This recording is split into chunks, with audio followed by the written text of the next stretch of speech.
This is Fountain Pendulum. In this video, I get to talk to you about stubs, cursive italics, and italics, and I'm super excited because throughout my fountain pen journey, these have been my favorite grinds.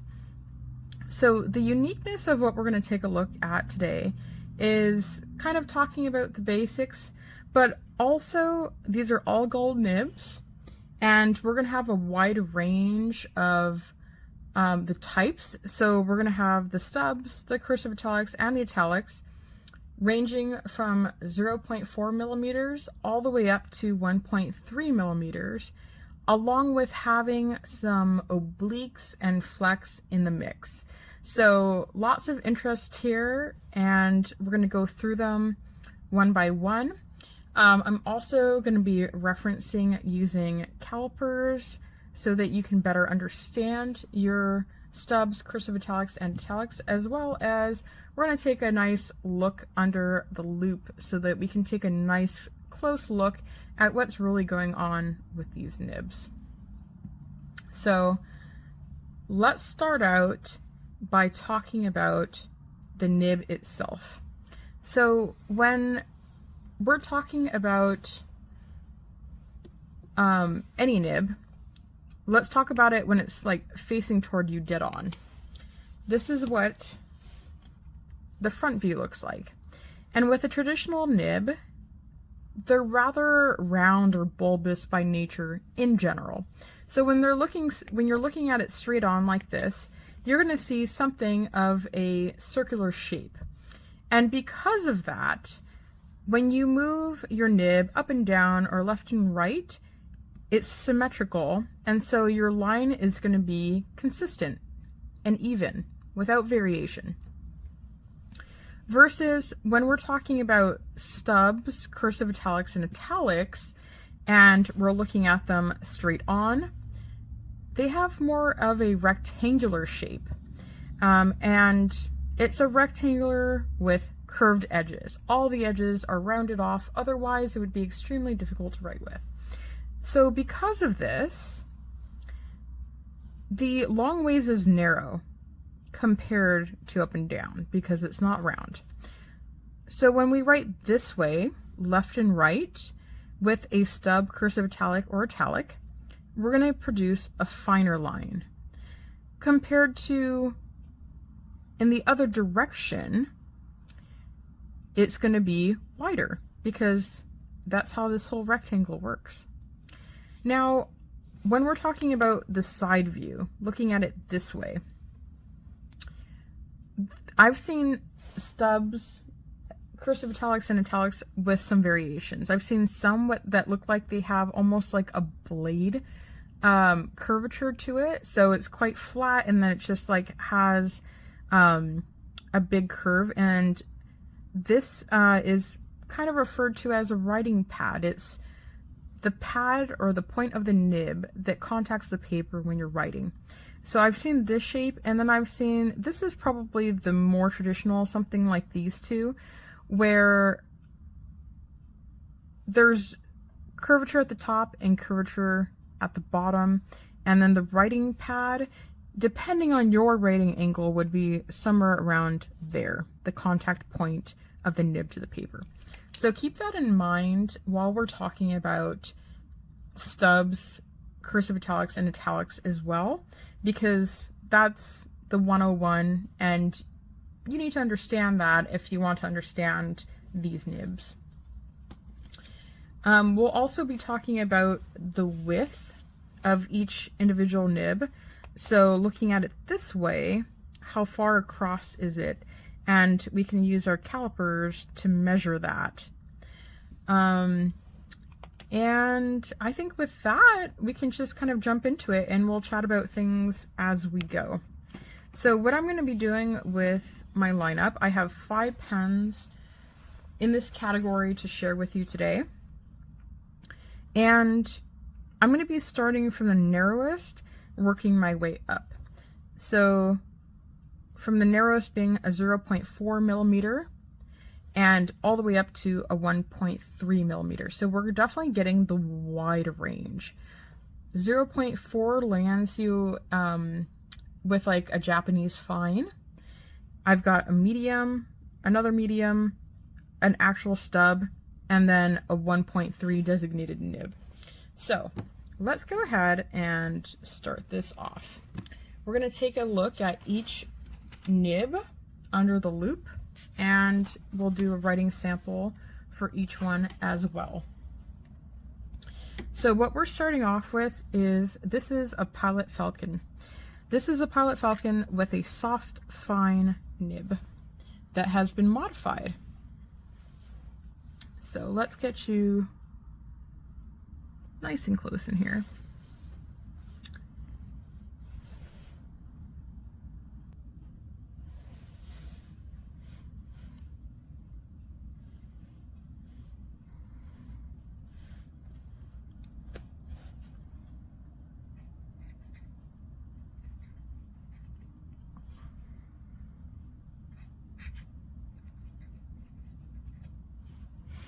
So this has a 14 karat gold nib, and originally this was a soft fine, and it's been modified. So now it's a crisp cursive italic. And when I say crisp, I mean it's a cursive italic that's on the sharper side. Now, I always get people asking, and I want to do some different writing too. So, Ferris wheel press.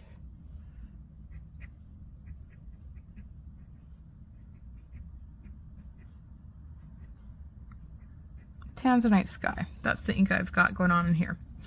And let's look at a few things. So if we go across, we get a very fine line. We go down, it's thicker.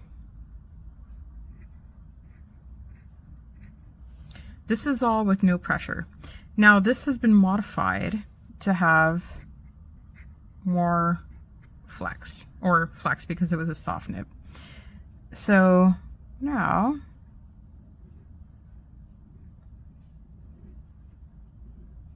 it's capable of doing that.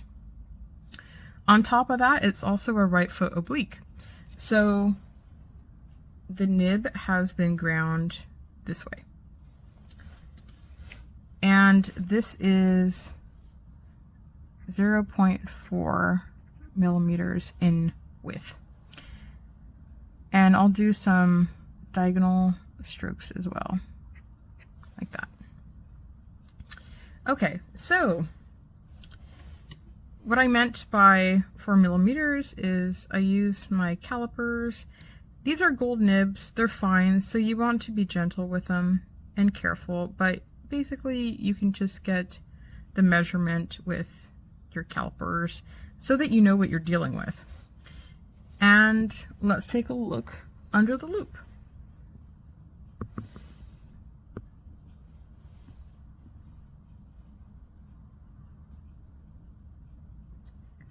Trying to hold it as steady as I can for you.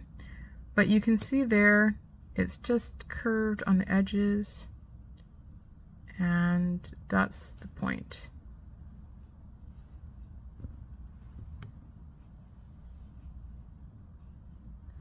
So I hope that's helpful to take a look at what the shape of this looks like. So that is a cursive italic. On the crisper side, it has a right foot oblique, and it has added flex. Next up, we've got a Pilot Custom 823 in amber, and this originally had a medium nib, and it's also been ground. So let's do this here.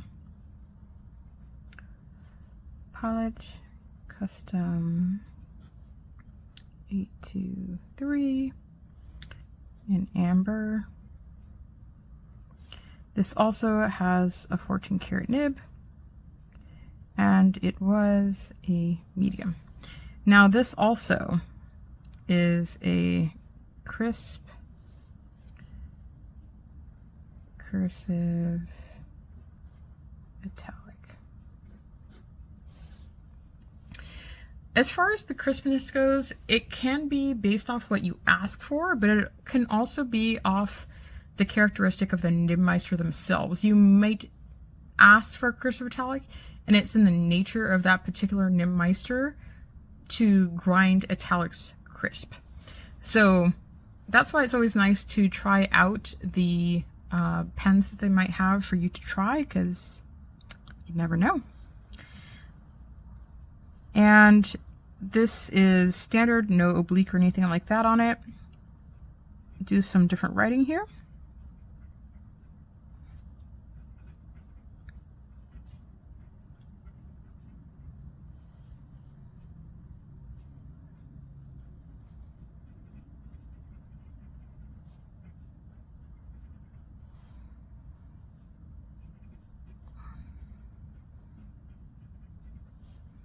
You might notice that when I go to write a letter, I have to do it twice like I did on that W. That's not the problem with the pen. It's not like it's skipping or anything like that. They're stubs, cursive italics, and italics, and the sharper they are, the more sensitive they are to writing angle. So if you're just a little bit off when you take this nib to the paper, it won't be able to write because the contact, complete contact, is not made. You're hitting it on the corner or it's slightly slanted, so you have to have it just so. Okay, so let's do some this.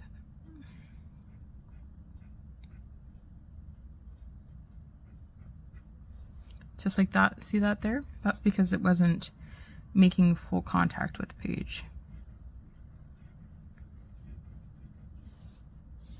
And this I measured in at a 0.7 millimeter width. So once again, let's take a look at this under the loupe.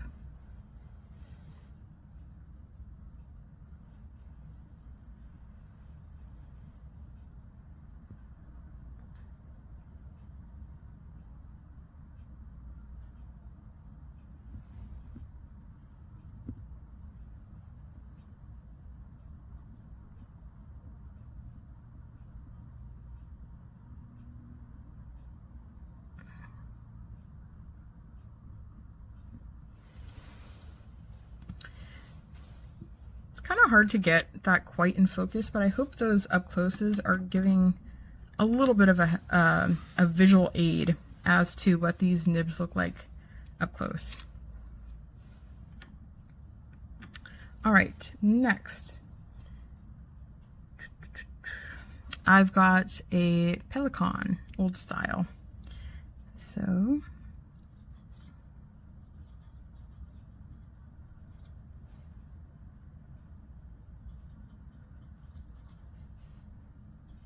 old style meaning vintage.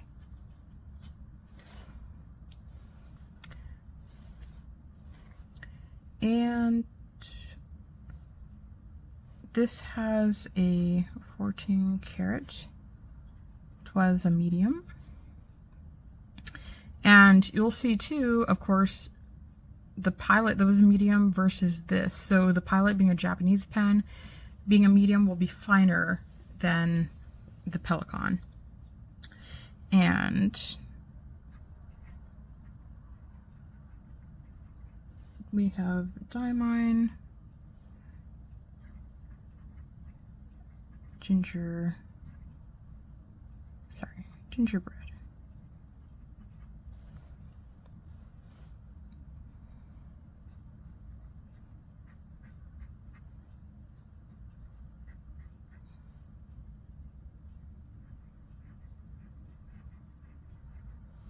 Now, this being a vintage pen, as many do in gold nib, it has a bit of flex to it.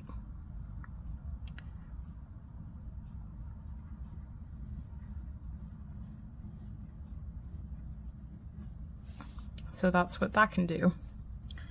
And I got this in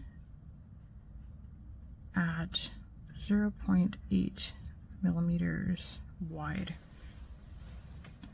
This also has been custom ground with a slight right foot oblique. I do this because that's what I mean. The right foot has been trimmed off. You can see that shape a bit like this.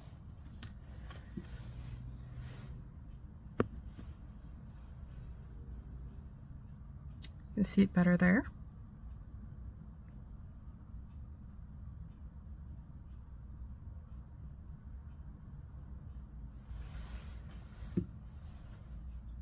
This one's a real joy to write with.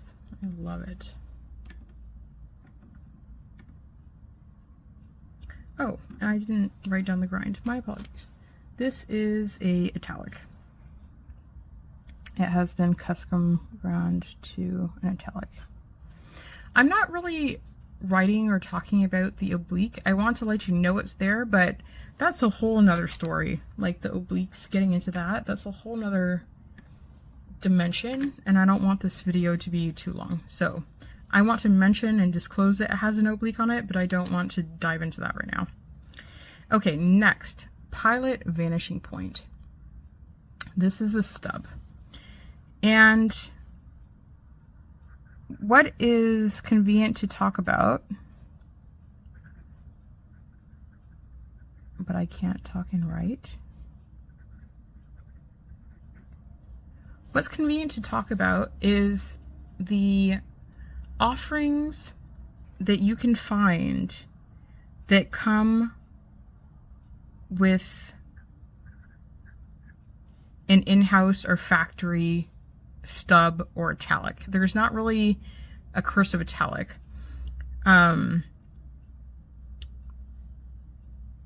This is going to be marked SU on the nib, but that is a stub. And it's commonly known that this is, and I double checked it with my calipers, and it's a 1.0 millimeter. So the cool thing that I like about Pilot's stub nibs compared to anyone else's stubs, for one, it is more crisp than any stub you'll find that I have tried. And it's finer. Just a point, but still. The Yovos that come in 1.1 millimeter, I'm pretty sure I've checked those with calipers, and you can tell a difference that this is finer, which I prefer. I think it's more of an everyday writing experience because it's that much finer. So it's not just in the vanishing points that Pilot offers the stub, they also have it in a lot of their other offerings, in their custom series too. So check out that lineup if that's something you're interested in. And Yovo comes with stubs. I can't really think of anything else that, I think it's mostly the Yovos. So that's good to know. Now this is a very small nib. It's 18 karat. It does have a little bounce, but I wouldn't call it flex. It's just a little bit of softness. And if you give it some pressure, really all you're getting is extra ink flow. So that's that. For stubs, in-house, stock, I prefer Pilot. I think they're more crisp, and they're the 1.0 instead of the 1.1, which I prefer. So that's that recommendation.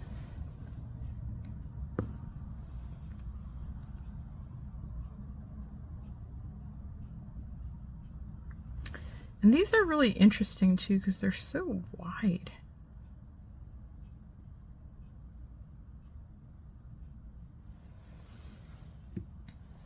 So there we go. All right, next up, this is a Stipula, and this has the 1.3. Let's scoot over here so we have more room, plenty of room.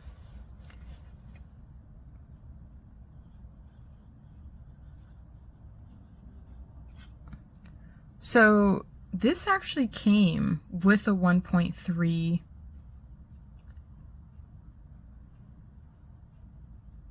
I think, I'm quite certain it was labeled. It wasn't really labeled. It was either a stub or italic, but leaning toward italic. And I wanted it to be even crisper. So I had it modified. I don't know if you can pick up that crisp writing sound. This is an 18 karat, 1.3 millimeter.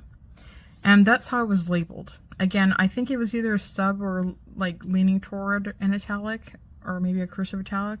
But now, being custom ground, it's an italic. It's pretty crisp. It does have a slight right foot oblique I had done on it as well. And color ink. This is a Kobe.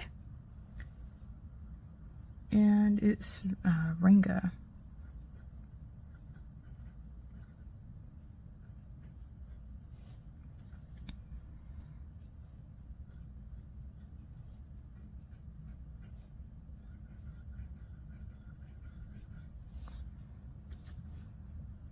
Such a large nib leaves quite an impression, I think.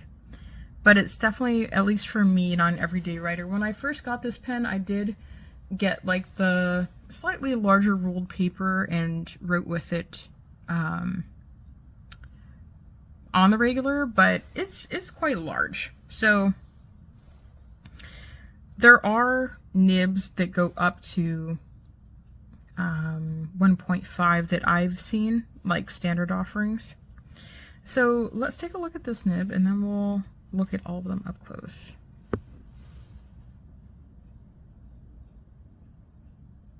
So you can see right there it says 1.3 on it. It's a very beautiful nib. You can see the slight right foot oblique on there.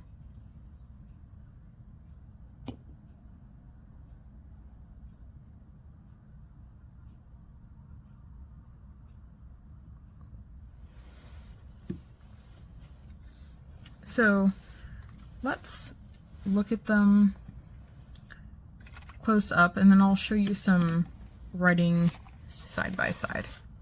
So there's the Pilot Falcon with the crisp cursive italic 0.4. Pilot 823 with a 14 karat medium crisp cursive italic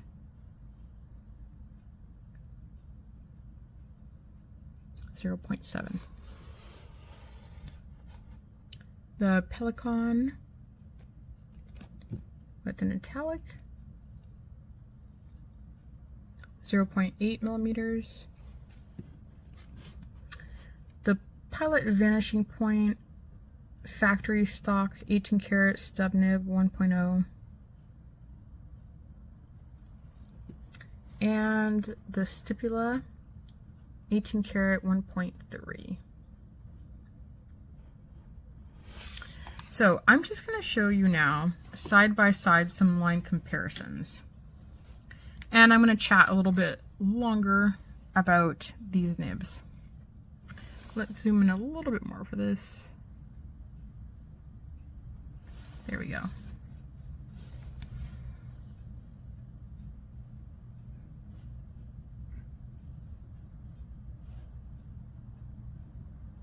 That's with flex. And I'll put the size because I think that's quite relevant. And we'll put cursive italic.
So I think this is hopefully helpful to see the fineness of the line.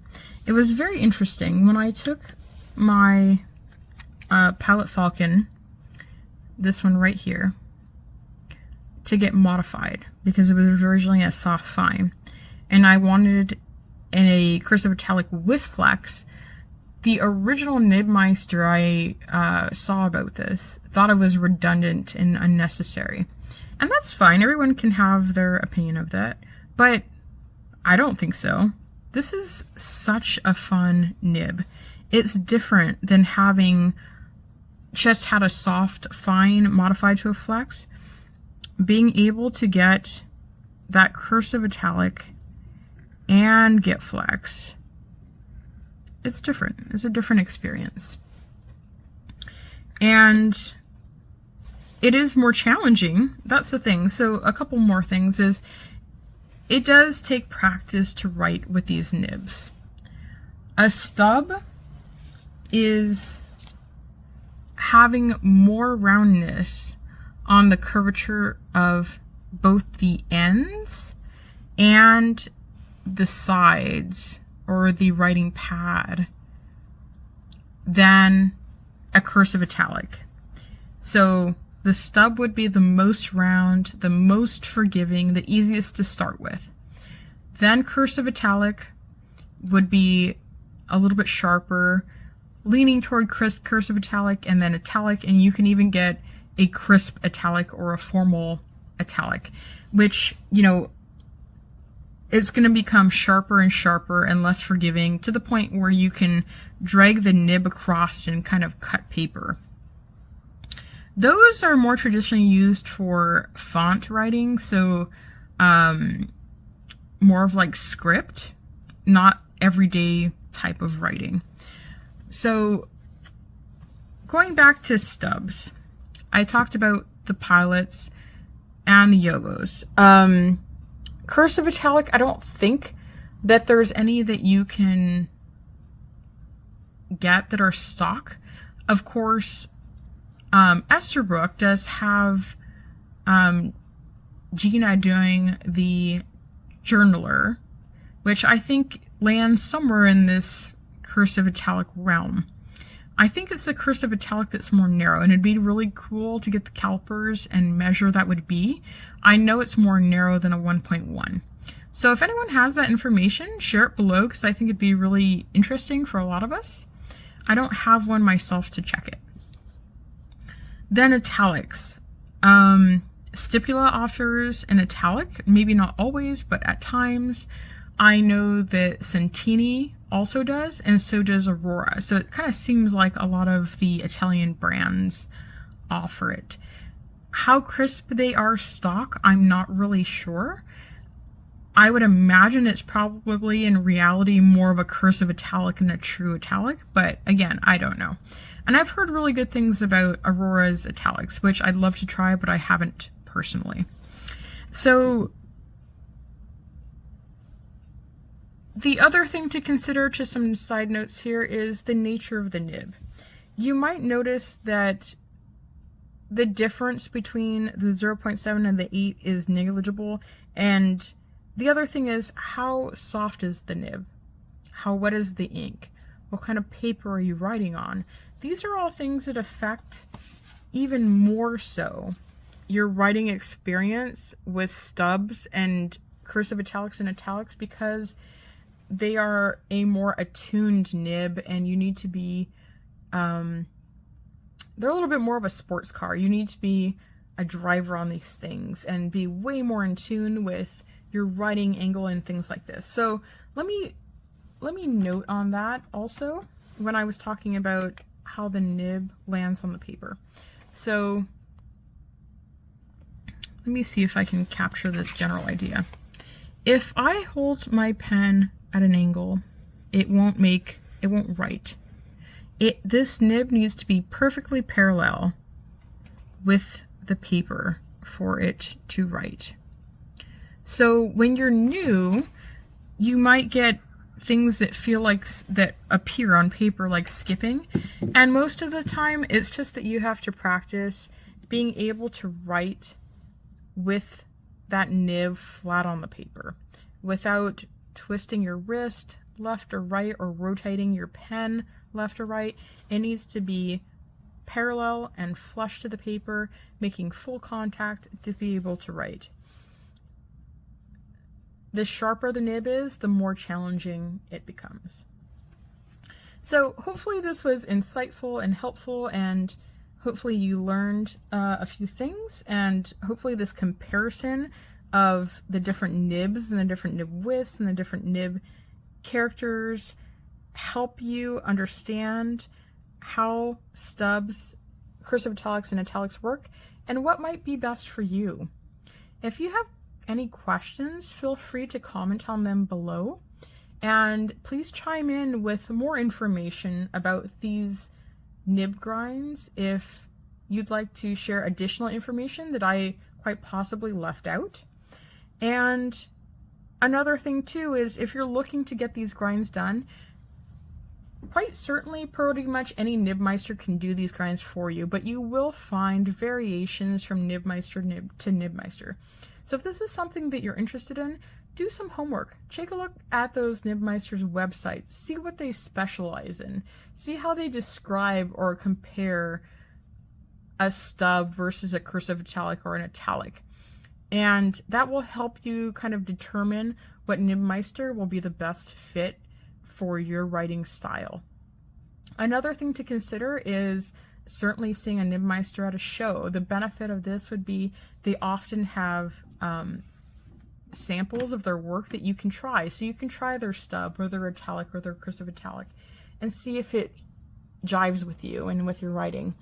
And also, of course, being having a grind done in person, there's that communication in person that you can give instant feedback and ask for modifications, as well as ink flow. So that's another thing. You'll notice out of all of them, the stub, of course, is the less crisp. It's not as, I don't know how else to say it other than crisp. The lines are not, they're a little bit softer than the italics. You can see that very clearly there side by side. In fact, if you look close up, it almost has a soft or like fuzzy edge, versus this is very crisp, very defined, very definite. So those are all things that are affected, again, by your nib. How soft is it? Who did the grind? What kind of paper are you using? What kind of ink are you using? So when I'm writing with my italics, I like crisp. So I don't go for super wet inks. I like moderately wet, well lubricated, that's fine. But if you get an ink that's too wet, it kind of almost defeats the purpose of having an italic, in the sense that it can get kind of like blobby instead of crisp. So that's another thing to consider too. All right, so again, leave your thoughts, your comments, share with us below. Let's learn from one another, and hopefully the looking at the nibs under the loupe was helpful for you to vision what these nibs look like also. I'll thank you so much for watching and following me on the channel, and I appreciate a like and subscribe if you enjoyed this content and found it useful. Thank you again. It's all up to you now. Enjoy those stubs, cursive italics, and italics if that is your thing. I'll see you on the next one.